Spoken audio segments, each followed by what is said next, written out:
안녕하세요. 오늘은 여름 니토스 관리 요령에 대한 이야기를 해볼까 합니다. 이 장마철 환경부터 시작을 할 텐데요. 보통 장마가 6월에 오고 장마는 6월 말에 끝나서 7월부터 아주 더운 우리나라 여름을 맞이하게 될 겁니다. 보통 니토스 같은 경우는 아주 건조한 지역에서 자생하는 식물인데요. 위쪽으로 넓으면서 아래쪽으로 얇아지는 원추형 식물이라고 생각을 하시면 됩니다. 윗면에서는 새쌀을 담고 수분은 아래쪽으로 전달을 해서 수분 유지를 하기 위한 그런 모양으로 이렇게 만들어지고 있는데요.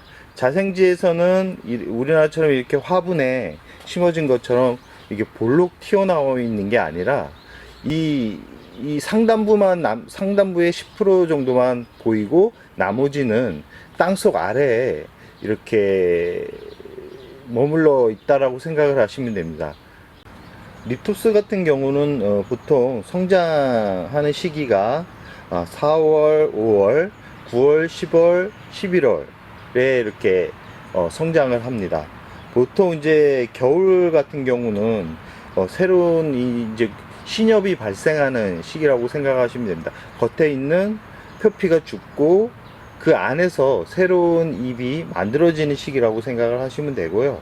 그 4월, 5월 같은 경우는 그 신엽이 구엽을 말리고 세상 밖으로 나오는 그런 시기라고 생각하시면 됩니다.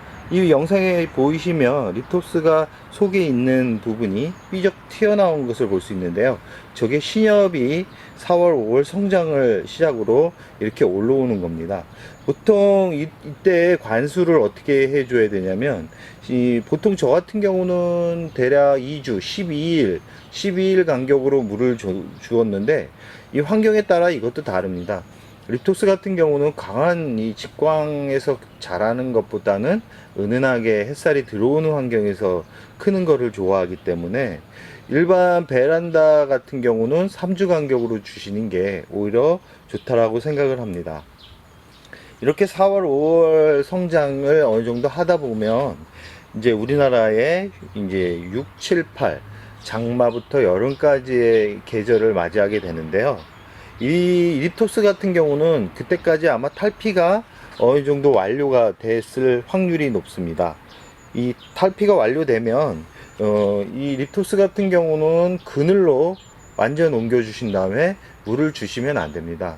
물을 줄 경우 거의 물음병으로 죽을 확률이 높기 때문에 단수를 해 주시고요. 가을 9월, 10월, 11월이 오면 이제 꽃대가 발생을 하게 됩니다. 꽃대가 발생할 때는 물을 자주 주면 안 되지만 이때가 또 성장기이기 때문에 봄 성장기처럼 15일이나 12일에서 15일 간격으로 물을 주는 게 좋습니다. 그리고 12월에 다시 이제 새잎이 발생을 하는데 그때 단수를 해주면 좋습니다. 이게 단수는 쉽게 말해서 겨울, 여름 단수하고 봄, 가을에 이제 물을 주는 게 좋다라고 생각을 하고요. 보통 리토스 같은 경우는 일조량이 대략 4시간에서 5시간 정도만 되면 충분히 키울 수 있는 그런 품종 중에 하나입니다. 제가 아까 말씀드렸듯이 리토스는 강한 직광보다는 그늘에서 키우는 것을 좋아합니다. 그리고 그늘에서 자라면 오히려 더 성장은 빠르다라고 생각을 하는데요. 우리나라 최적 온도가 어떻게 보면 5도에서 적정 온도가 25도까지는 이 립토스를 키우기가 아주 좋다라고 생각합니다. 립토스 이 분갈이 용토가 아주 중요한데요. 일반 이 다육식물 분갈이와는 조금 다릅니다. 일반 이 다육식물 같은 경우는 상토 성분과 이런 마사 비율, 그 다음에 뭐 펄라이트나 이 각종 재료가 적정하게 들어가는 것을 좋아하지만 이 리토스 같은 경우는 배수가 좋아야 됩니다. 무조건 배수가 좋아야지만 오래 키울 수 있습니다. 그렇기 때문에 마사나 퓨리라이트, 이 리토스 같은 경우는 거름 성분이 그렇게 필요하지 않습니다. 거름이 많다라고 이렇게 잘 자라는 게 아니기 때문에 분갈이 할 때는 이 무조건 배수가 좋은 마사나 퓨리라이트 계열의 재료를 사용해서 분갈이를 해 주시기 바랍니다. 이 과습을 하면 립토스 같은 경우는 부패될 확률이 높고, 특히 통풍이 잘 돼야 됩니다. 이 립토스 같은 경우는 뿌리가 깊숙하게 내리기 때문에 이 세로 사이즈 긴 화분에 심어주는 게 좋은데요. 지금 영상에 보이는 것처럼 이렇게 통풍이 이렇게 바람이 잘 통하는 곳에서 키워야지만 립토스는 특히 장마나 여름에 안전하게 키울 수 있습니다. 이 부분이 립토스를 키우는 아주 중요한 부분인데요.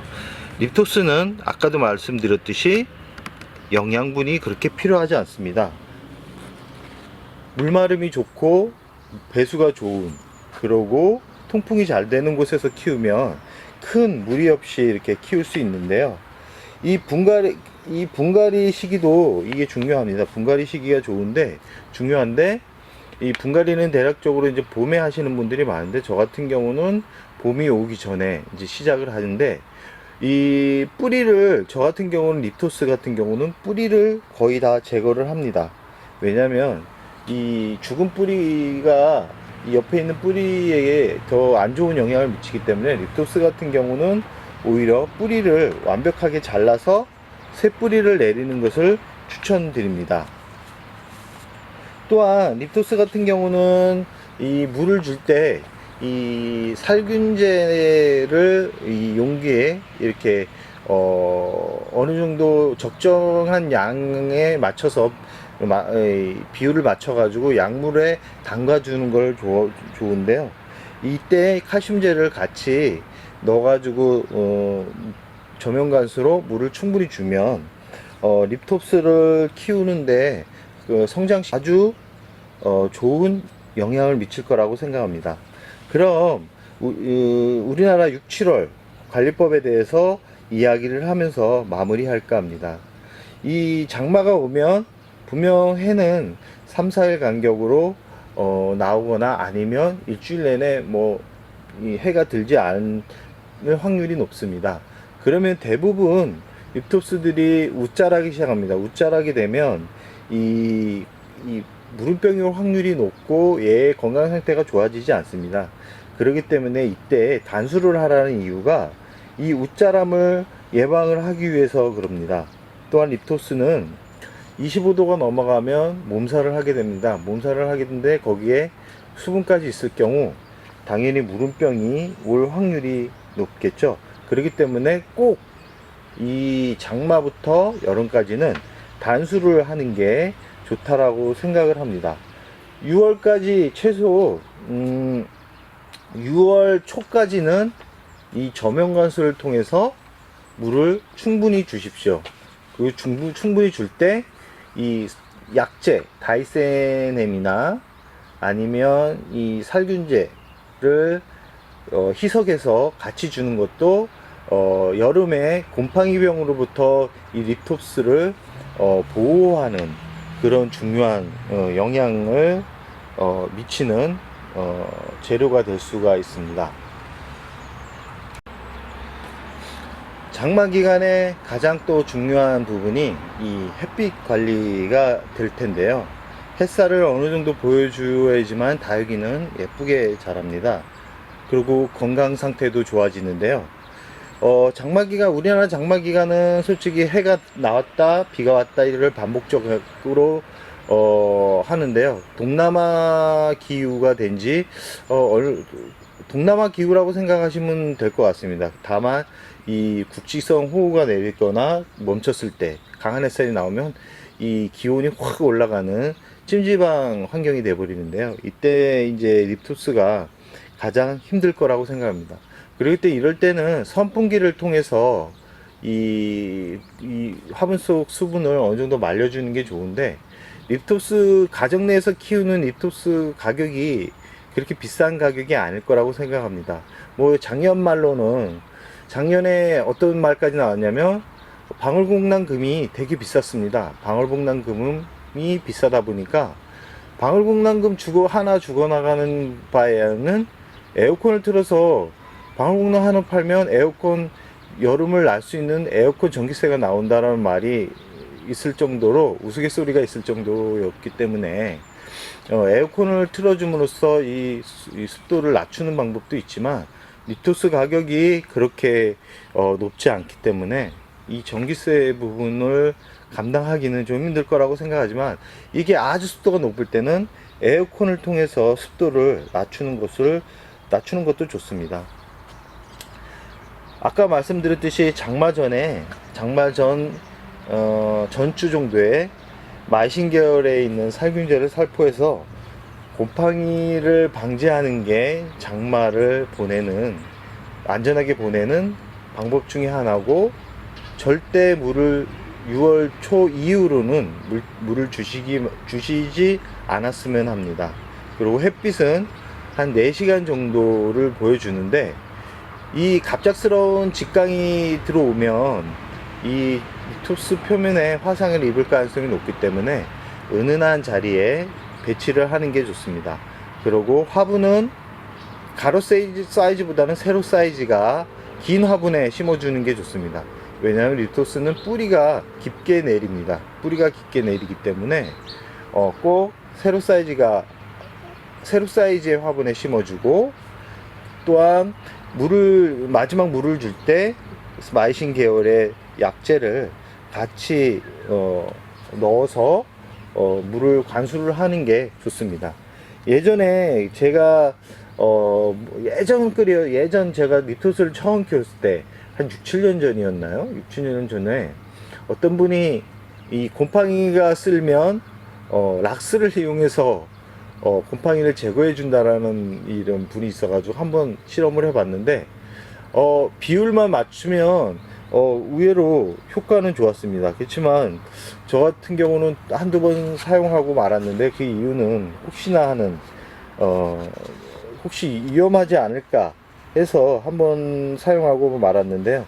혹시 도전해보고 싶은 분들은 이 락스를 이용해서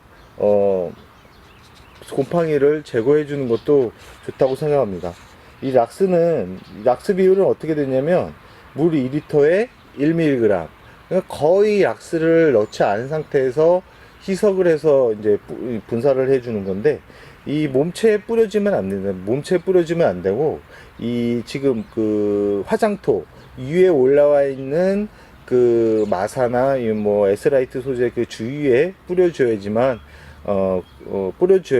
이 다육이 성체에 조금이라도 이렇게 안 좋은 것을 막아주는 부분이기 때문에 혹시 나는 실험 정신이 투철해 하시는 분들은 한번 사용해 보셔도 좋지만, 그렇게 추천해 주고 싶은 방법은 아닙니다. 그렇지만 가정 내에서 약을 치는 게 부담스럽고 그런 분들은 물 2리터에 1mg, 아주 소량이죠. 소량을 분무기에 넣어서 희석을 통해서 이렇게 뿌려주는 것도 좋은 방법입니다. 단 이 락스는 그러니까 요즘에 뭐 향기 나는 뭐 그런 락스는 안 되고요. 이 예전 그 락스를 사용을 해야 됩니다. 이 부분은 위험한 부분이기 때문에 사용하실 때 어느 정도 생각을 하고 하시는 게 좋고, 가장 좋은 거는 친환경 약재가 요즘 많이 나옵니다. 친환경 약재를 통해서 곰팡이 병을 제거해 주는 것도 리토스를 안전하게 키울 수 있는 방법 중에 하나입니다. 그럼 끝으로 이제 어떤 이 살균제가 좋은지에 대한 이야기를 하며 마무리할까 합니다. 보통 살균제는 다이세nem과 베노밀이 좋습니다. 그렇지만 이 다이세nem과 베노밀은 침투성과 비침투성 약제인데요. 서로 상반된 약제인데 예방하는 약과 치료하는 약이라고 생각하시면 됩니다. 다이세nem은 예방하는 약이고 베노밀은 치료하는 약입니다. 적절하게 약을 사용해야지만 이 식물 건강을 어느 정도 좋게 만드는 비결이기 때문에 꼭 이 부분은 참고하시기 바랍니다. 다음에 아마 이 약에 관한 영상을 한번 찍을 텐데요. 그때 이 침투성 약과 비침투성 약에 식물에게 어떤 작용을 하는지에 대한 이야기를 해볼까 합니다. 그럼 오늘의 영상은 여기서 마무리할까 합니다.